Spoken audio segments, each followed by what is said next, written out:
The movement was begun by a scientist who discovered, quite by accident, these signals being sent. Please understand, they are safe as long as they are not discovered. They want their weapon. You have to wake yourself up. Look out for Charlie. I want that son of a bitch dead. I want him dead. You know, for a long time, years ago, when I was a kid, teenager, early 20s, I was like a magnet for people. I would go to, Denny's at 3 in the morning to get something to eat, have coffee or whatever. And, like a beacon, the one crazy guy would find his way over, sit at my booth, and start rattling on about fucking Bob Hope or crazy, crazy stuff. And generally they were a lot older than I was. So their points of reference in the schizophrenic things that they talked about were from before my time, like Bob Hope, telling me that Bob Hope had hundreds of kids and that he was one of Bob Hope's kids. This was everywhere I went for a while. I remember going to the hospital once for a bone or something, and afterwards I'm sitting in the lobby, probably waiting for paperwork, and this guy comes by, bebop, boop, bop, beep, bop, making robot sounds, and then literally, I knew it was going to happen, sits right in front of me, and then starts making robot sounds at me, and then talking about really fucked up shit. So I had my fair share of experiences with crazy people. And this is why I want to talk about subversion and subversion of craziness. What is craziness? What is schizophrenia? Schizophrenia, I don't believe, is a condition. I think it's a symptom. I think it's a symptom of something else. But here's what I want to show you with subversion, how you can change over time what symptoms are. A schizophrenic from 1983 is not a schizophrenic from 2008. The one thing that I've noticed with people who are blown out schizophrenic, old school schizophrenia, because it is not the same thing that they are saying now, it has been subverted, is they used to say all this crazy shit, and when you listen to it, most of it had to do with television. And I noticed that way back in the day, everything that they talked about generally had to do with like famous people, people from TV. It all had to do with television, which I always thought was strange. But here is a great example, and I would love to show you the video, but they will get me for some copyright infringement. So I'm just going to play you the audio. This is an 80s schizophrenic from 1983. I want you to listen to this and check this out. So let's listen to this guy's story. It's about 2 minutes long. What happened that you happened to come to the hospital? I was out riding in my car with 2 other people going down this hill when all of a sudden it turned over. And I was arrested, of course, for that, And they were going to turn me loose, except that they called in and said the Army had AWOL out on me, which is a lie, of course. But they arrested me there and took me here under escort. Why do you think they brought you to a psychiatric hospital? Orders from somewhere else, I would assume. Did you do anything that they might have misinterpreted as being, something that you should have been brought to a psychiatric hospital? Well, mostly fear is why they didn't want to hang on to me too long. What were they afraid of? Well, I'm a known killer, where they come from, so... What do you mean? It's a pretty touchy thing being around me if you're on the wrong side. They don't relish having a hold of me unless I'm inside of a cage or something. Well, when it got back to their leaders, it did stop quite a few illegal events from happening. What do you mean by their leaders? Their highest in command. Are you talking about the mafia or what? Yes, indeed. Mafiosi, Cosa Nostra. They used to be the same, but they're no longer. They divided up in this nation, and a few from other nations that were stepping on illegal grounds for information-gathering purposes. What made you decide to take it into your own hands to do that? I was the highest-ranking official at the time. Highest-ranking official in what? In intelligence. Oh, so you work in intelligence? Yes. What were you doing when you were in the car that crashed? I was enjoying myself by self-medicating myself with hashish. And you were an intelligence officer then? Yes. And they didn't mind that you were taking drugs? You don't seem to understand. They're not drugs, they're curative procedures for top international agents, which is what they use. Hashish and marijuana. Okay, it's obvious here that this guy's frontal lobe is misfiring. It's misfiring, and he's taking everything that's coming in and connecting it with something else. You get where I'm going with this. This is a schizophrenic from 2008.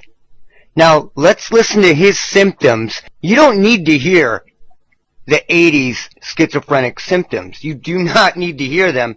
He's telling you the symptoms, and it's obvious what his symptoms are.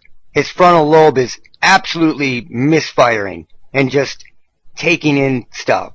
But with the 2008 schizophrenic, it is completely different. Now let's listen to this.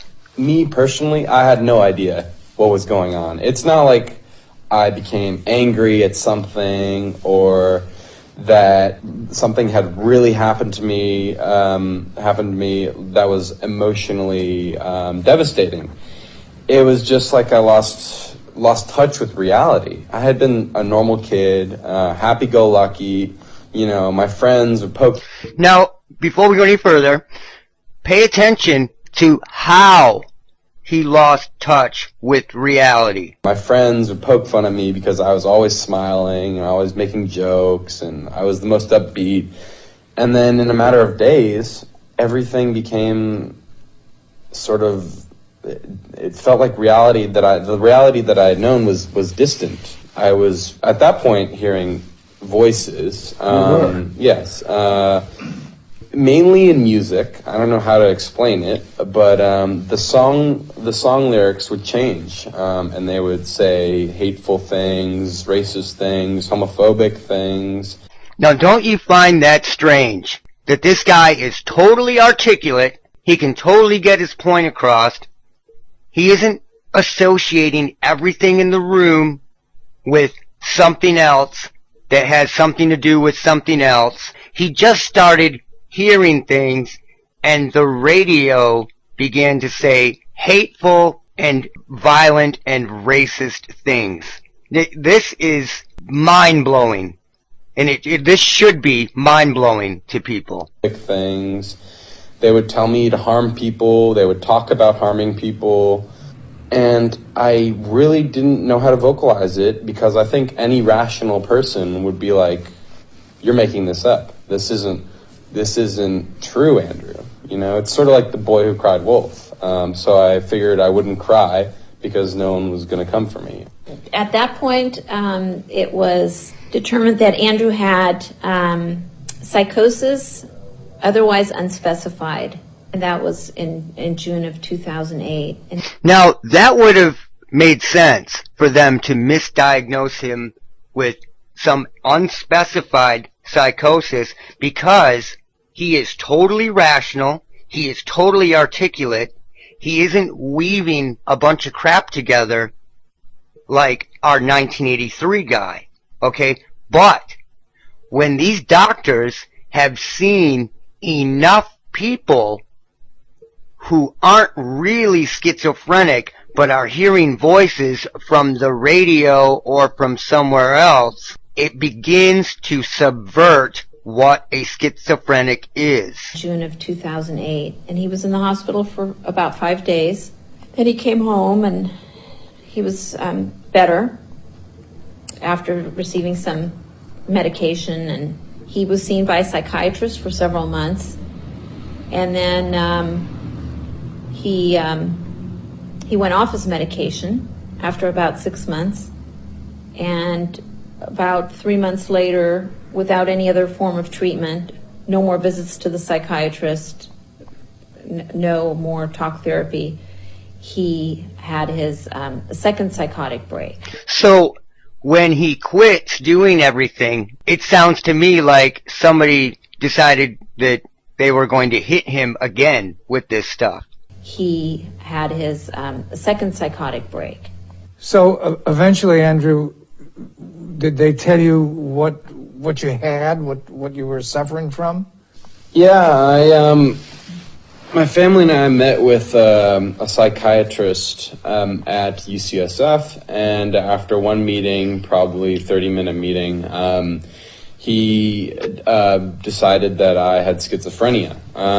And I was, I didn't feel very good about this diagnosis because undisclosed psychosis was, it sounded 10 times better than schizophrenia. When I thought of schizophrenia, I thought of teenagers, beating up people and, breaking laws. Breaking laws and beating up people.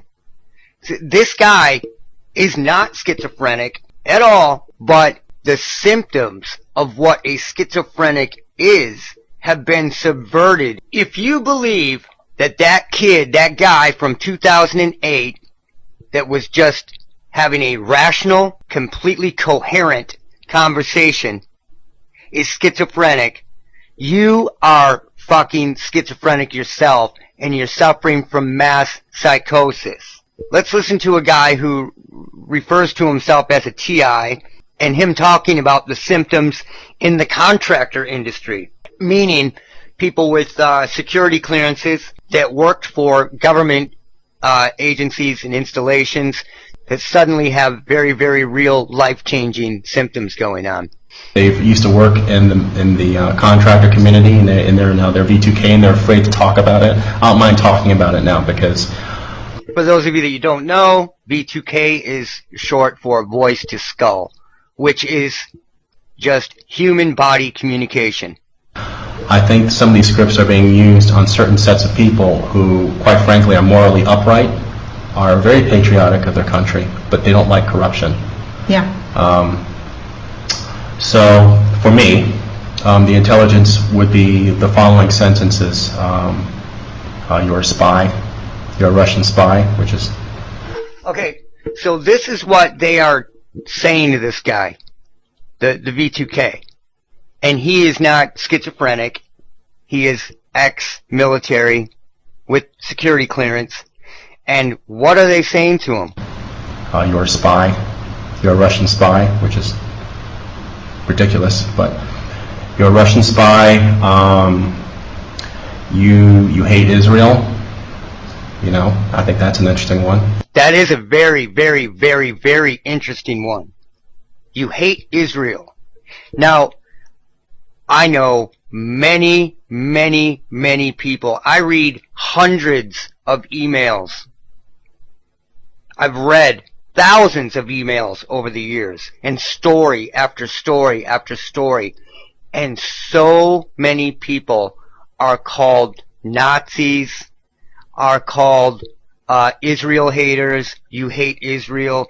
There is a huge thing with that. And it's strange because Gloria Naylor wrote a book and talked about how her perpetrators, about how the people that were actually physically following her, which has nothing to do with RF targeting or human body communication, but the people that were physically following her happened to be people related to that. So, let's move forward. You are a traitor.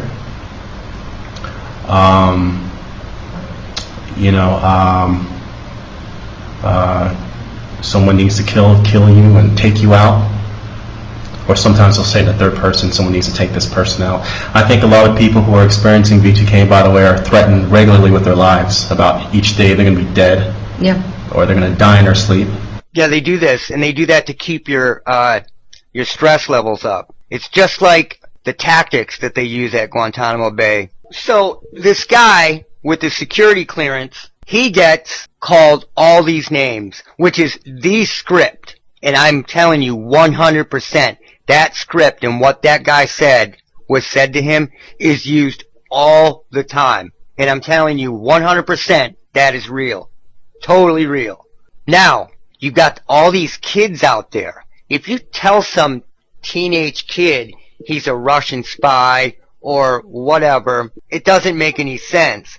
But to keep saying violent things to them over and over and over, that begins to make sense. So this type of script is used for adults. The kill somebody and hurt yourself like they're being demonically possessed is being used on teenagers everywhere. And I bet that after the age of 22, 24, there is a split, if they did the research, on the people that come into these psychiatric hospitals saying that they're hearing things. I bet the older people are hearing stuff like this contractor is hearing: you hate Israel, you're a Nazi, you're a spy, blah, blah, blah, blah, blah. And kids are hearing, be violent, be violent, be violent. I guarantee you there is a split between the two age groups. This is how you subvert a mental illness, and then you take control of the symptoms. Absolutely take control of the symptoms and the treatment. And then guess what? That person can't own a gun, can't do a lot of things, because they are legally insane. So right now, everything is being subverted. There are pandemic symptoms that line up exactly with Morgellons and other type symptoms that people have had for 20 years, and we're walking out with delusional diagnosis. There are so many things being subverted. Science, the medical industry, the psychiatric industry are all being subverted at the same time. And because everything is digital now, you can just delete and then re-upload it. Think about that. So you have to really watch and try to keep paper records. If you can get a hold of manuals, medical manuals, psychiatric manuals from way back on paper, don't throw those out. Store them somewhere, regardless of whether they take up space or not, because everything is being changed slowly. And this has been going on for a long, long time. Look out for Charlie.